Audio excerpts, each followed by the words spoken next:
gusto de dialogar en esta oportunidad con el licenciado Ibsen Hernández, quien es un defensor, en este caso, de las causas del pueblo afrodescendiente acá en nuestro país. Ibsen, bienvenido.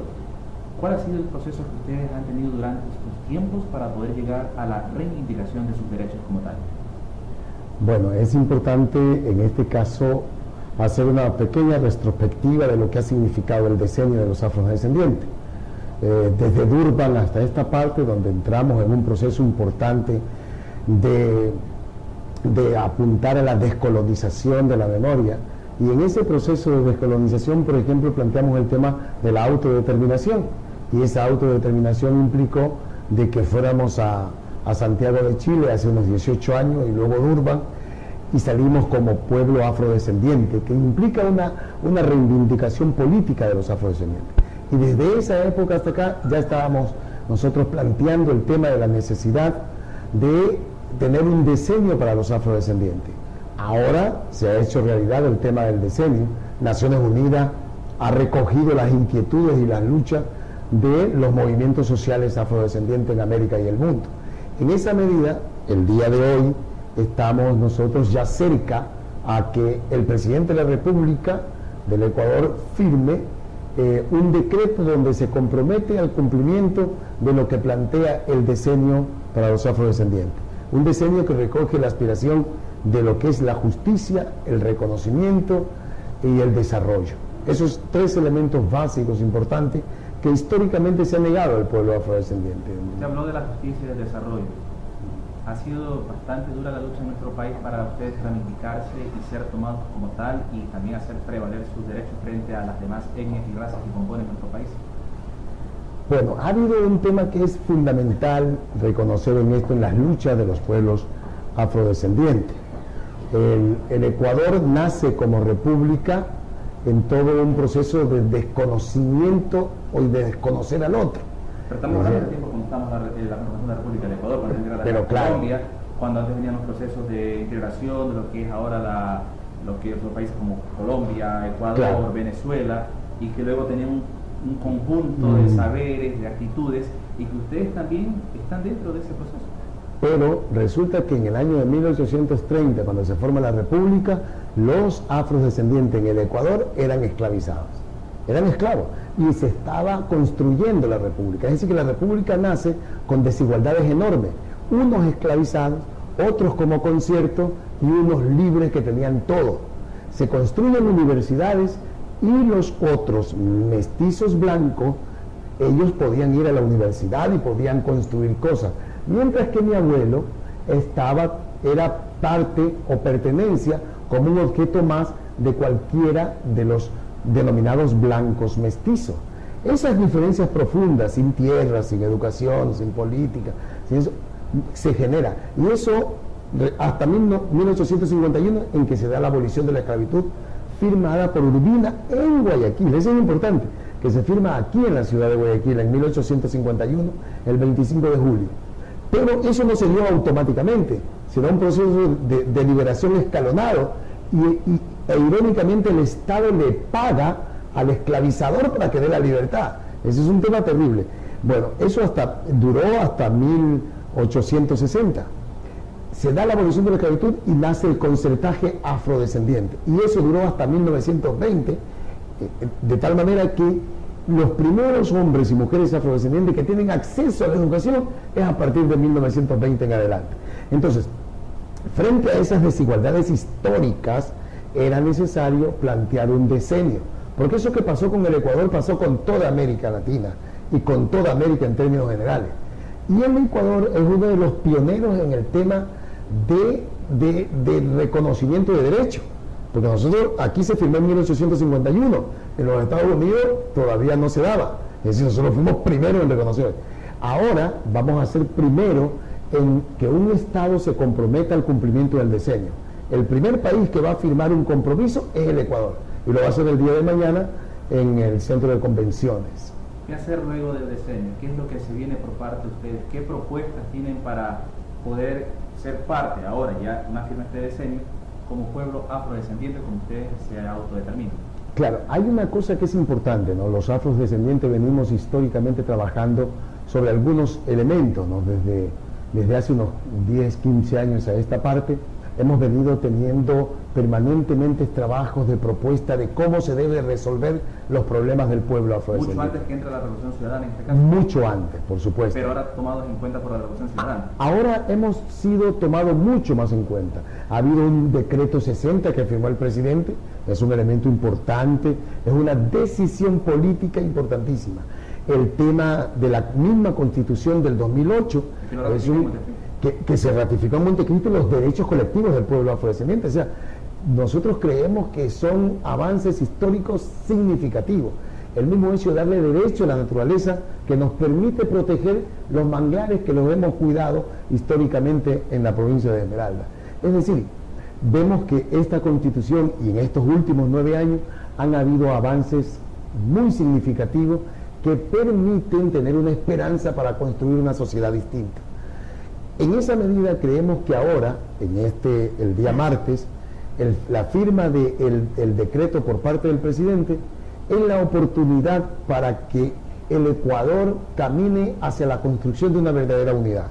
No puede haber unidad en un país donde unos están en desventaja y otros están gozando del trabajo de los que están en desventaja. Es decir, llevarnos entre mestizos, llevarnos entre indígenas, llevarnos entre blancos y también afrodescendientes por igual. Por supuesto, es decir, el Ecuador es... ¿Hablamos de igualdad de género también? Hablamos de igualdad de género. Usted tiene que recordarse que para que la mujer tenga las oportunidades de ser considerada en las listas, ¿qué se tuvo que hacer?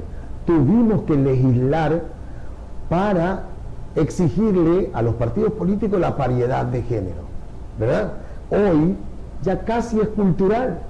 Es decir, es una torpeza ver a un partido político que en este momento diga que no vaya una mujer acompañando a un hombre. Es decir, es inconcebible, pero ya se está transformando en una cuestión cultural porque tuvimos que legislar en función de eso. Pero que tampoco de la noche a la mañana, es que lleva su tiempo. No, lleva su tiempo. Pero va a llegar un momento en que la ley de la ley de cuota tiene que desaparecer, porque es una acción afirmativa.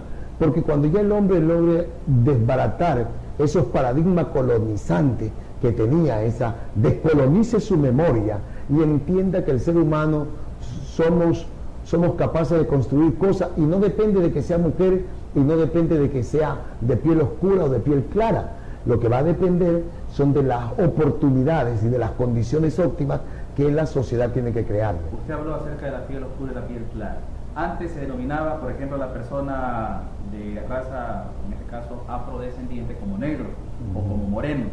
Pero ahora ustedes ya han cambiado ese destino. ¿Ustedes por dónde tomaron eso de afrodescendiente? ¿Sea directamente venir directamente desde África o por un proceso propio que los caracterice frente a los mestizos o a los blancos o a los que combinamos en el país en general?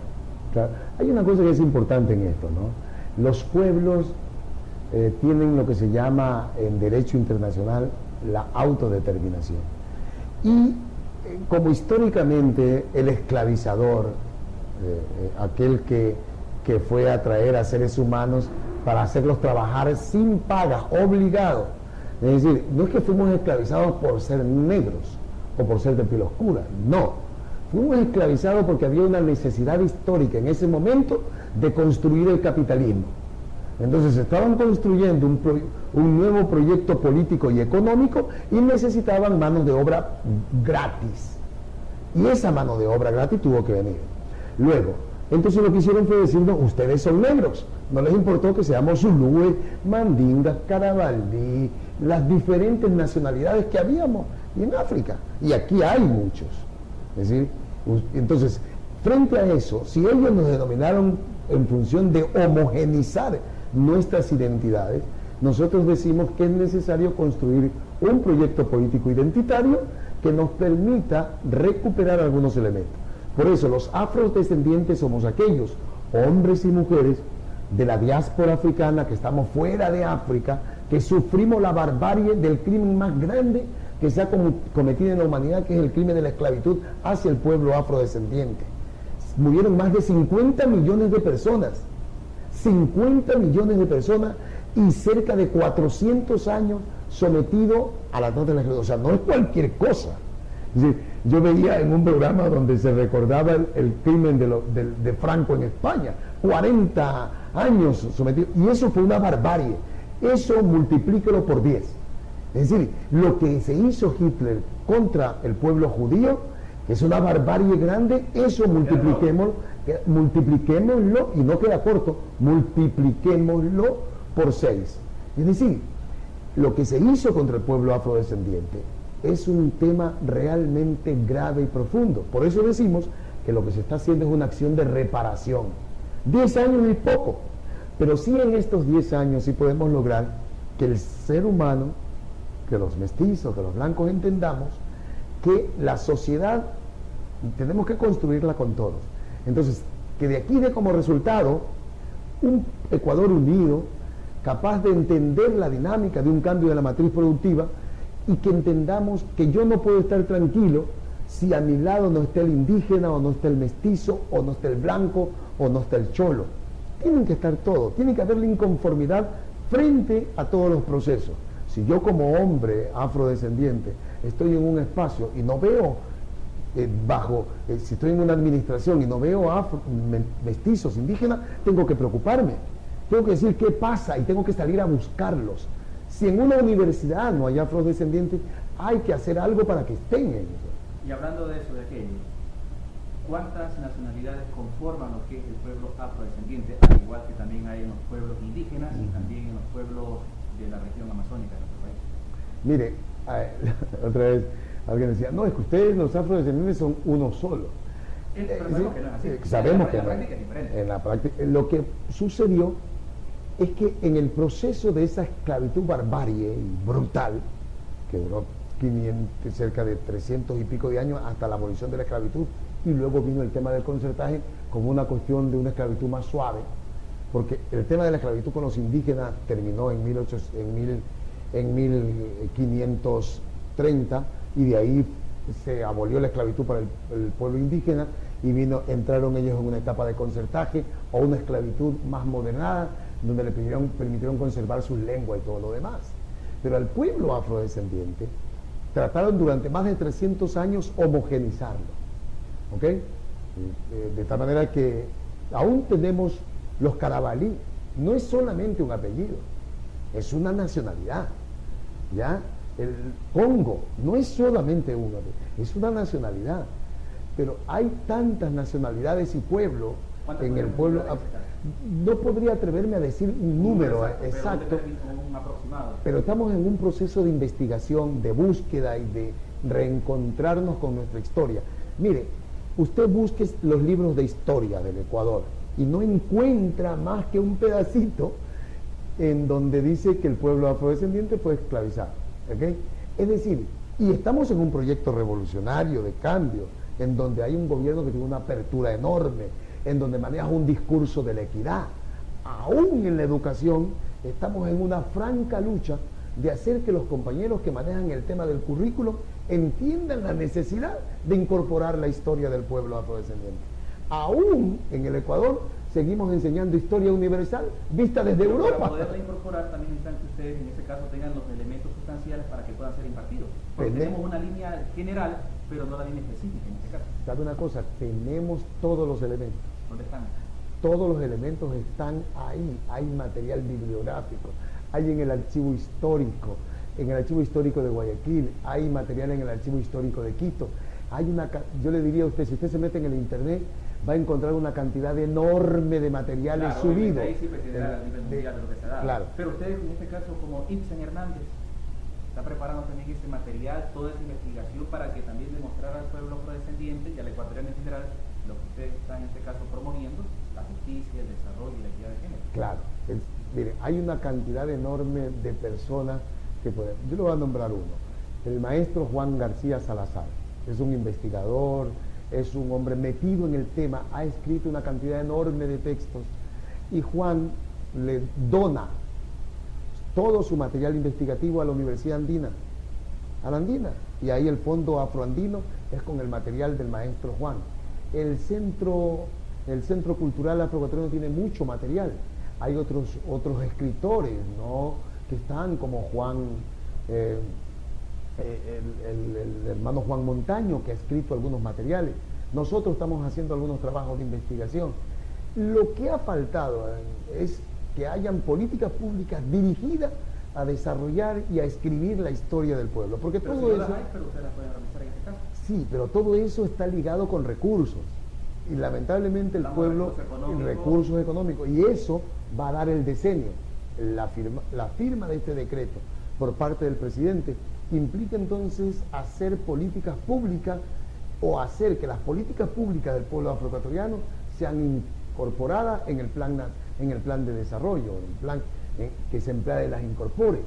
Es decir, solamente con una decisión política seria podemos enriquecer al Ecuador y no hacer que nuestros niños y jóvenes, por ejemplo usted, yo y muchos de los que nos están escuchando, no han tenido la oportunidad de conocer la rica historia del pueblo afroecuatoriano. O sea, es perderse esa oportunidad, o sea, saber quién era Alonso de Illesca, quién fue Antón, quién fue Otamendi en el proceso de la construcción de la República, quiénes fueron los cimarrones o los marrones que pelearon defendiendo a Guayaquil. Bien, hemos tenido la oportunidad de dialogar con el licenciado Ibsen Hernández, conocido defensor del pueblo